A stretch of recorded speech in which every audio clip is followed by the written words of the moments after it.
Plate দে। কি ব্যাপার আপনাদের খাওয়া শেষ? আমাকে একবার ডাকও দিলেন না। না তা আমি যে না খাই ঘরের মধ্যে বসে আছি, খেতে আপনারা দেবো না। যখন খাবেন তখন খাবো, এখন খাইয়ে দাই উঠে যাচ্ছেন আপনারা। খেতে দেবো না। কি গো, তুমিও আমাকে একটাবার ডাক দিলা না, একা তোমরা খাই ওটে মাত্র ওটে খাইয়ে তারপর বাড়ি এসে আমি খেতে দিই। তরকারিও তো নাই, খাবো কি দিয়ে? তরকারি দিবই না। তুমিও এরকম করতেছো। আমি যে না খাই, আমি কোথা থেকে আসলাম, আসে না খাই যে তোমাদের জন্য বসে আছি।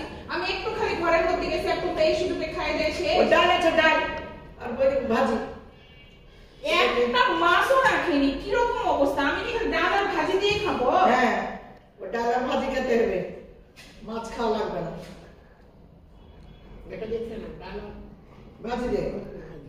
খাবো না। ভিটামিন, না না থাক, খাবো। খুব ভিটামিন, প্রোটিন, ব্রোকলিও খুবই না খায় তো যে কেন যাই চলে যাই বাবার বাড়ি যে খায় এলো 2 মাস ধরে তাও জি ভরে না।